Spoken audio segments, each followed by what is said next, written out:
सी ए को तेलंगाना में लागू न करने ऐलान करने जमीयतुल उलमा आंध्र प्रदेश तेलंगाना के सदर की वफद के हमरा चीफ मिनिस्टर रेवंत रेड्डी से मुलाकात और नुमाइंदगी। जमीयतुल उलमा के एक वफद ने गुज़िश्ता रोज़ वज़ीर आला तेलंगाना रेवंत रेड्डी से सदर जमीयतुल उलमा तेलंगाना व आंध्र प्रदेश हाफिज़ पीर शब्बीर अहमद की क़यादत में सेक्रेटरीट में मुलाकात करते हुए मुस्लिम मसाइल पर तफसीली तौर पर नुमाइंदगी की। हाफिज़ पीर खलीक अहमद साबिर जनरल सेक्रेटरी जमीयतुल उलमा तेलंगाना और आंध्र प्रदेश ने बताया कि वफद ने मुसलमानों को दरपेश मसाइल के हल और कांग्रेस की जानिब से किए गए इंतखाबी वादों की तकमील पर जोर दिया है। उन्होंने कहा कि हुकूमत ने उनमें बाज़ वादे पूरे किए हैं, ताहम मज़ीद वादों को पूरा करने की ज़रूरत है, जिसके लिए इस मुलाकात में तवज्जो दिलाई गई। वज़ीर आला ने रियासत में कांग्रेस की कामयाबी के लिए जमीयतुल उलमा की मसाई का शुक्रिया अदा करते हुए कहा कि दीगर तंजीमों इदारों की तरह जमीयतुल उलमा का भी कांग्रेस की कामयाबी अहम रोल रहा है। उन्होंने लोकसभा इंतखाबात के सिलसिले में भी कांग्रेस को जमीयतुल उलमा की हिमायत की तवक्को ज़ाहिर की ताकि मुल्क और रियासत में गैर सेकुलर ताकतों को शिकस्त दी जा सके। उन्होंने कहा कि मुल्क के दस्तूर के तहफ़्फ़ुज़ के लिए तमाम को मिलकर काम करने की ज़रूरत है।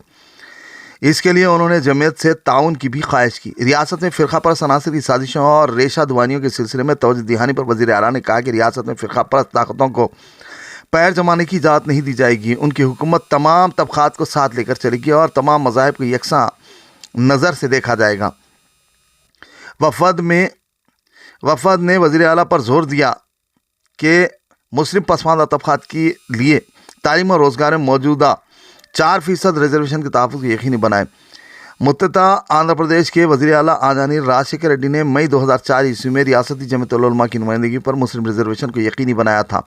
वफ़द ने कहा अब यह मामला सुप्रीम कोर्ट में ज़ेर दौरान है। वफ़द ने वज़ीर आला से मुतालबा किया कि इस मामले को अव्वलीन तरजीह देकर इसकी यकसुई को यकीनी बनाया जाए, क्योंकि इससे मुस्लिम तबके को काफ़ी ज़्यादा फ़ायदा हो रहा है। वफ़द ने किसी भी मजहबी रहनुमा की शान में गुस्ताखी करने वाले या मजहबी मुनाफरत फैलाने वाले अफराद या इदारों के ख़िलाफ़ सख्त कानून बनाने की भी ख्वाहिश की और कहा कि ऐसी हरकत करने वाले अफराद के ख़िलाफ़ केस दर्ज कर फास्ट ट्रैक अदालत में मुकदमा चलाकर उन्हें सख्त से सख्त सज़ा को यकीनी बनाए, उन्हें कैफिर किरदार को पहुँचाए।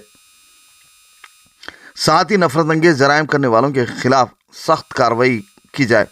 वफ़द ने वज़ीर आला को तवज्जो दिलाई कि सुप्रीम कोर्ट ने तहसीन पूनावाला केस में रियासती हुकूमतों को पाबंद किया था कि वह ऐसे हालात में अज़ख़ुद कार्रवाई करे। वफ़द ने वज़ीर आला से गुजारिश की है कि इस सिलसिले में असम्बली में एक बिल मंजूर किया जाए। इस पर वज़ीर आला ने फौरी इक़दाम करने की यकीन दिलाई करवाई और कहा कि हुकूमत इसकी पाबंद है।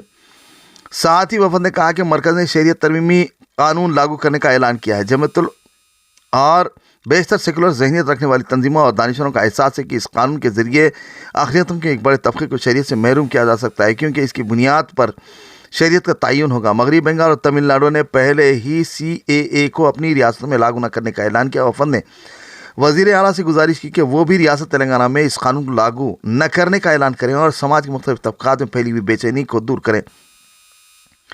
वफ़द ने साथ ही कहा कि मौजूदा मौकूफ़ा जायदादों की हिफाजत और तरक्की के लिए ठोस मुनासिब इक़दाम किए जाएँ और उनके बेहतर मौसर इस्तेमाल के लिए मुस्लिम तंजीमों इदारों के हवाले कर दिया जाए, ताकि उनका बेहतर अंदाज में तहफ़्फ़ुज़ हो और मंशा वक़्फ़ भी पूरा हो। वक्फ़ बोर्ड ने गुज़िश्ता 10 साल के दौरान जो ज़मीनात अलाट की हैं उनकी तहक़ीक़ात करवाई जाए और उन तमाम को मनसूख किया जाए। उन्होंने कहा कि पेशरो हुकूमत ने धरानी पोर्टल के ज़रिए कई वक्फ़ जायदादों को नुकसान पहुँचाया था। वफ़द ने खुली वक्फ़ अराज़ियात का तहफ़्फ़ुज़ करने का भी मुतालबा किया। जमीयतुल उलमा के तकरीबन 60 ज़िम्मेदारान के इस वफ़द के तमाम अरकान बशमुल ज़िले ज़िम्मेदारान जमीयतुल उलमा की बात की। वज़ीर आला ने बग़ौर समाअत की और इस बात की यकीन दहानी करवाई कि तमाम मुतालबात को पूरा किया जाएगा। 1.5 घंटा तवील मुलाकात होती रही, जिसमें मुख्तलिफ़ मिली उमूर और मसाइल का तफसीली तौर पर अहाता किया गया। व्यूअर्स, हमारे प्रोग्राम्स पर राय कमेंट्स ज़रूर कीजिए। यूट्यूब, इंस्टाग्राम और फेसबुक को लाइक कीजिए, वहीं शेयर करना ना भूलें। आपकी हौसला अफजाई हमारी ताकत है।